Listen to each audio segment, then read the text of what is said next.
Len Nevin here with Loyalty Home Group at Real Broker. Was having this conversation yesterday with an agent on our team and figured I would talk about it here real quickly. The question is, as being January 9th of 2025, is it too late to start your 2025 business plan?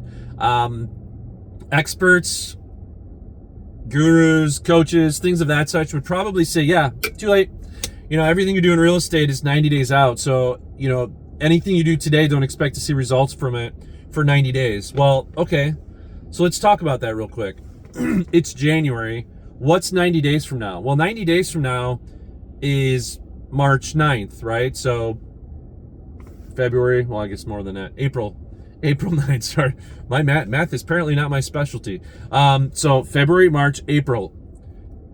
What happens in 90 days? Typically, traditionally, almost everywhere across the country, May is the highest closing month of the year, almost across the board, state to state, right? Sea to shining sea, including Hawaii and Alaska, right?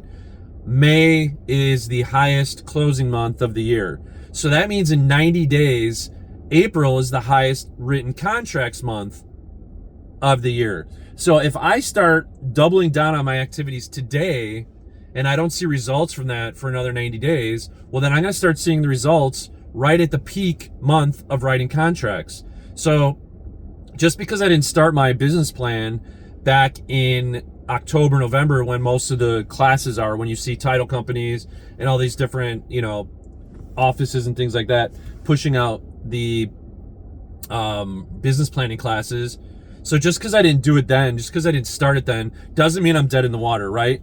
At the same time, there's an agent right now who's going through real estate school, and they're going to graduate real estate school, get their license, and activate it February 15th. And guess what? They're going to win Rookie of the Year for 2025 at their office at the 2026 office awards meeting. Rookie of the Year. They're going to sell $5 million in homes or something like that with no experience, never sold a house before. So it's a mindset, right? Do it. Put your business plan together. What's your goal? If you're trying to make 150,000, which, let's just be honest, at this stage in the game with real estate, the old goal was like, can I break 100? Well, now you should be looking at, can I break 150? Can I break 200? 100 ain't enough. I mean, inflation has taken care of the fact that 100 grand is not enough to really do what you want to do and simultaneously put enough money in your bank account, savings account, to get you through some of the slower months, especially if you're not making that right now. So you really need to be thinking your business plan. If your business plan is for 100,000, rewrite it for 150. That is the new minimum wage, in my opinion, for a real estate agent, is 150 at least. Really, it's 200, but I think you can get away with 150. Anyways, back to the subject. Don't just write the plan and go, cool, I need to do 2 homes a month. If I do 2 homes a month, I'll hit my 150. Everybody's happy. La la la la. Right? No. That's the biggest problem. Most agents know, yeah, I got to do. I mean, I took a quick survey on our team, and the majority of people said they want to sell 24 homes a year, 2 a month. Okay, cool. What are you going to do to, what's your plan of action? So a business plan is not just how many houses do I need to sell in order to make a certain amount of money. A business plan is, how many houses do I need to sell? How am I going to do that? What are my lead sources? What are my strategies? So put those together. I think the biggest issue most people look at too is they go, and we'll just use calling expireds and canceleds as a strategy, right? It's a strategy. Some people hate it. Some people love it. Call it what it is. And they go, can I sell 24 homes a year doing this? And obviously there's agents who sell 50 homes a year doing that. Everybody's got a different skill level. Everybody's got a different level of intensity that they put into the activity. So if the answer is, I've never sold more than 12 homes a year calling cancels and expireds, it doesn't mean that you scrap the concept. You say, great, I know how to sell a listing a month calling cancel and expireds. Great. Check. That's part of your business plan. That's strategy 1. Good news is you now only have to go find 12 more houses a year to sell. What's your next strategy? I'm going to farm. Great. How many do you expect to get out of that? Well, if I do X, Y, Z, I expect to get 3 deals out of that this year. Sweet. 9 to go. So don't be afraid to have a 3 or 4 tiered business plan where you've got a big chunk coming in and that's going to cover half of your deals. And then the other pieces are going to be piecemeal. How much do you expect to get out of your sphere? 6. Awesome. Only 3 more to go. So between canceled, expireds, doing some farming and working my sphere, I'm at 21 deals. I only have to find 3 more deals. Maybe I run Craigslist ads. That takes me 5 minutes a day. Maybe I'm running Facebook Marketplace groups. Maybe I'm doing additional things. Maybe I'm doing Facebook marketing advertising at $5 a day, $20 or $100 a month. I come up with different strategies and go, I can get 3 more deals a year out of that. So that's my challenge to you. It's January 9th. Spend some time today. Write down what you want financially. Equate that back to your average sales price, not just in your market, but what you've experienced yourself.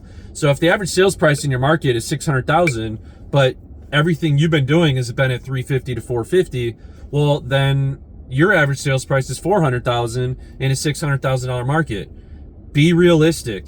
If your average sales price for yourself is really $400,000, write your business plan off of $350, $375. So that way you're over planning. I'd rather have you over plan and get a bonus of a $700,000 deal here and there. And then everything falls into place. So put those together. Step 1, how much do you want to make? Step 2, how many deals does that mean? Step 3, how are you going to break that down? And what are your 3 or 4 strategies to make that happen? And then lastly, this is the biggest piece in my personal opinion, is add what you're going to do for personal growth. So how much education, how many, like for us at Real Broker, right? We've got an amazing training platform. Sharon has put together some amazing marketing strategies, business planning clinics, stuff that we can just jump online inside of the Real University. It's top notch. And so I looked at it and said, how many times a week am I logging in there and am I just searching for something? Once a week. So I'm taking a class a week inside of Real University. That's something I wrote on my business plan. What does my fitness look like? Health and fitness look like? I wrote down, I'm going to run 2 times a week. I'm going to bike 3 times a week. And if I can, I'm going to try to swim once a week at, not in my pool right now. Water's only 39 degrees. So I'll go, to the gym or whatever it is and swim there. That's my business plan. That's in my business plan for personal fitness. So how much do you need to make? What are the strategies that it's going to take to get there? And then what are you going to do for yourself personally, for your mental health and physical health, so that you can sustain? Because I can tell you the truth that when you're really firing on all cylinders, the best way to fire on all cylinders, and this is just absolutely the truth, is to pack your day. If I have 4 hours of unmarked time a day, I'm going to be a lazy ass. Just going to say it. I'm going to be lazy. I'm going to do nothing. And then it's going to just trickle into everything. So if it's 1 o'clock in the afternoon and I haven't packed my day, and I'm like, well, my schedule only gets me to 5, but I've been kind of lazy and I don't have fitness in my life. I don't have some of these other things in my life. If I didn't get up at 5 to start my day and get some action going, by 1 o'clock, I'm kind of just starting to be lethargic. And I'm just like, yeah, I should probably maybe I could go shoot some video, but I'm kind of feeling comfy here at home. Maybe I'm still in my pajamas. I haven't gone anywhere. I haven't even showered. These are all things that have happened in my business, in my life, right? At certain points. And I can tell you it's going to suffer. So that's my recommendation. Make it happen. Reach out if you have any questions, comment below. I'd love to see what your business plan for 2025 looks like, and we'll go from there. Thanks. Catch you next time.